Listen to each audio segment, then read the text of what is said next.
الباب الثامن والخمسون فی معرفت اسرار اہل الالہام،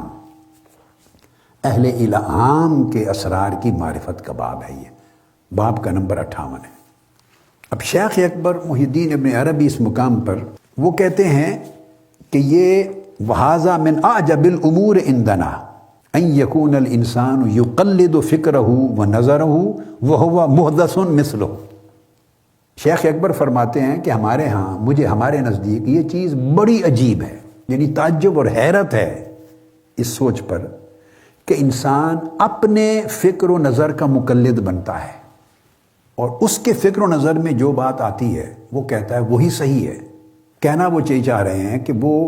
لامحدود کو بھی اپنے فکر و نظر سے سمجھنا چاہتا ہے اور اپنے فکر و نظر عقل کی بات پر اعتماد کرتا ہے، حالانکہ وہ محدث مثلہ، یہ بڑی خاص بات۔ وہ فرماتے ہیں حالانکہ عقل بھی اسی طرح حادث ہے جیسے وہ خود سارا اس کا وجود، جیسے اس کے وجود کی لیمیٹیشنز ہیں، عقل کی بھی اسی طرح لیمیٹیشنز ہیں۔ ایسی بات نہیں ہے کہ ایک محدود وجود میں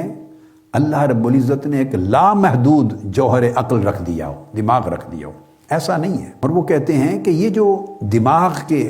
قوائے ذہنی، جس کو قوائے ذہنی کہتے ہیں، یہ بھی اللہ تبارک و تعالیٰ نے انسان کے دماغ کے، اس کے وجود کے اندر ہی تشکیل کیے ہیں، اور یہ قوائے ذہنی اس کے اندر تشکیل کیے ہیں عقل کی خدمت کے لیے، تاکہ ان کے ذریعے، ان قوائے ذہنی کے ذریعے عقل مقدمات کو ترتیب دے سکے اور علم کی تشکیل کر سکے، علم کو وجود دے سکے۔ وہ کہتے ہیں کتنی حیرت کی بات ہے، آپ فرماتے ہیں کہ وہ عقل جو خود انہی قوا کی محتاج ہے اور جس کا انحصار اسی جسم، محدود جسم کے اپنے حواس کی معلومات پر ہے، وہ بندہ اسی اپنی عقل کو لامحدود سمجھ کر اس کے فیصلوں کا مقلد اور اس کا پیروکار بننا چاہتا ہے۔ آگے چل کے شیخ اکبر نے فرمایا کہ اللہ رب العزت نے نظام یہ بنایا ہے کہ جعل العقل فقیرا الیہ یستمد من معرفت الاسوات۔ اللہ تعالیٰ نے عقل کو حواس کا فقیر بنایا ہے، کہ اللہ تعالیٰ نے عقل کو محتاج بنایا ہے حواس کا، تاکہ حواس اس کو آواز پہنچائیں۔ اب یہ شیخ اکبر کے کلمات، آواز پہنچائیں تو اس آواز کو ریسیو کر کے عقل پھر حروف کا فرق اس کا تعین کرتی ہے،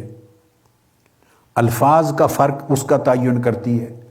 لغات کے فرق کا تعین کرتی ہے، اور پھر پرندوں کی آواز کیا ہے اور ہوا کی سرسر جو ہے اس کی آواز میں کیا فرق ہے، دروازے کھلنے کی ٹھک ٹھک یا کھٹکھٹاہٹ وہ کیسی ہے، پانی آبشار سے گرتا ہے تو اس کی آواز کیسی ہے، انسان کی چیخ و پکار کیسی ہے، پرندوں کی کیسی ہے، بکری کی آواز کیسی ہے، گائے کی آواز کیسی ہے، اونٹ کیسی آواز نکالتا ہے، اور اس سے متعلقہ وہ کہتے ہیں مثلا ایک مثال آواز کی ہی دے دیں تو یہ ساری چیزیں حواس نے، کانوں نے عقل کو مہیا کی ہیں، تو پھر عقل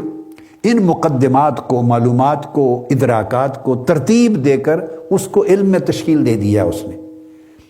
اور اس کے بعد شیخ اکبر فرماتے ہیں وَلَيْسَ فِي قُوَّةِ الْعَقْلِ مِنْ حَيْثِ ذَاتِهِ إِدْرَاكُ شَيْءٍ مِنْ هَذَا مَا لَمْ يُوصِلْ إِلَى السَّمْعِ۔ وہ کہتے ہیں کہ عقل کے اندر، شیخ اکبر فرماتے ہیں، از خود اتنی قوت اور صلاحیت ہی نہیں ہے کہ وہ اگر کان اسے کوئی چیز نہ پہنچائیں تو وہ اس کی حقیقت تک پہنچ سکے اور جان سکے۔ از خود اس کے اندر کوئی ادراک نہیں ہے، صلاحیت نہیں ہے،